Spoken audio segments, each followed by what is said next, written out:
안녕하십니까. 2023년 6월 9일 금요일입니다. 코페스 동반자 채널에서 오늘은 국내외 관심 집중 세계 유일의 가공할 한국 합동 화력함 이런 주제로 말씀을 드리도록 하겠습니다. 지금 전 세계 밀떡들에게 한국에서 공개한 합동 화력함이 굉장한 관심입니다. 과거 구소련 시절에 소련이 미국 항공모함의 화력을 감당하지 못해서 순양함에 미사일을 대량으로 장착해서 화제가 된 점입니다. 그렇지만 그것은 미사일 전용 합동 화력함이 아닙니다. 그리고 미국도 그런 계획을 갖고는 있었지만 실행에 옮기지는 못했습니다. 그리고 중국도 계획은 세웠지만 실행에는 옮기지 못합니다. 왜냐하면 이런 거를 만들었다면 바로 미국의 타켓이 돼서 항구에서 나기도 전에 파돼서 유폭으로 여러 함정들도 다 피해를 줄 게 뻔하기 때문에 중국은 만들지 않을 걸로 예상하고 있습니다. 그런데 한국은 이거를 실행에 지금 옮기고 있는데 그 크기가 4,000톤급 정도로 이야기를 했다가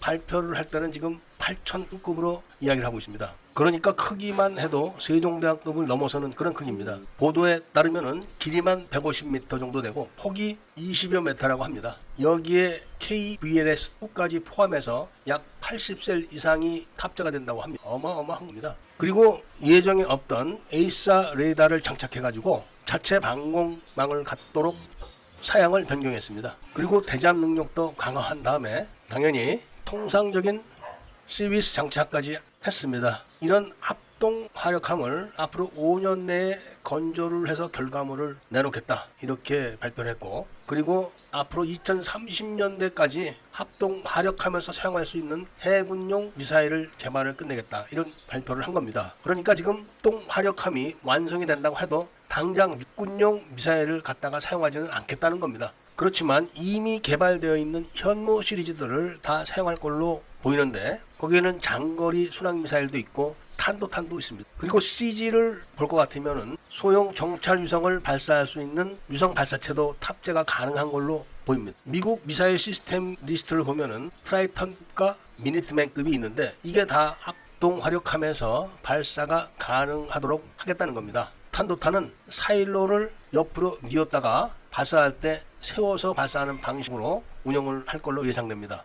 물론 작전 계획에 따라 가지고 미사일 적재를 유동성 있게 할 겁니다. 그렇지만 대략 300여 기 이상이 탑재가 되기 때문에 이게 3척이면 벌써 900발이 넘습니다. 여기에 해군의 세종대왕급과 KDD급 구축함과 호위함에도 함대지 미사일이 장착되어 있고, 특히 도산 안창호급 잠수함에는 탄도탄 미사일이 탑재되기 때문에 해군만 일시에 발사할 수 있는 미사일 숫자가 1000발가량이 되는 겁니다. 여기에 육군에서 군단급부터 해가지고 미사일 사령부에서 운영하는 모든 미사일이 함께 발사되고, 또 공군에서 근거리가 아닌 장거리 공대지 미사일 공격까지 가하게 되면은 단 한 번의 공격으로 웬만한 나라들은 붕괴가 될 겁니다. 특히 북한 같은 경우는 한 번의 공격으로 모든 전략 타켓이 싹 다 사라지게 됩니다. 미국에는 항공모함이 있지만 바로 한국은 이런 합동 화력함으로 육군과 공군의 합동 공격이 가해지게 되면은 가공할 위력이 발생하는 겁니다. 이러니 국내뿐만 아니라 외국의 밀리터리아 마니아들도 상당히 관심을 지금 갖고 있는 겁니다. 물론 이런 합동 화력함이 건조가 돼서 전력화가 된 다음에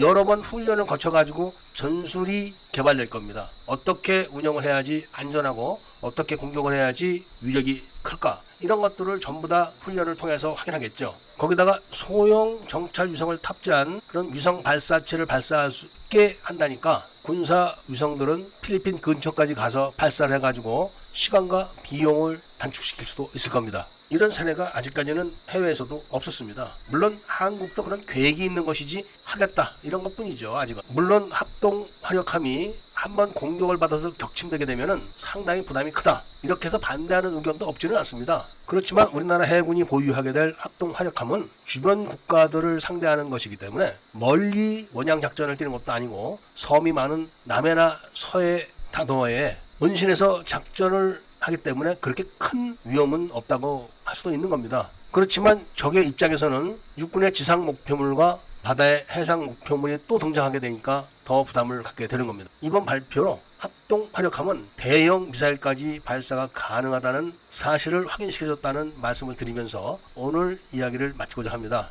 애국 시민분들과 밀매분들께서는 구독을 꼭 좀 해주시고 좋아요와 알림 설정을 부탁드리면서 이야기를 들어주신 데 대해서 감사드립니다.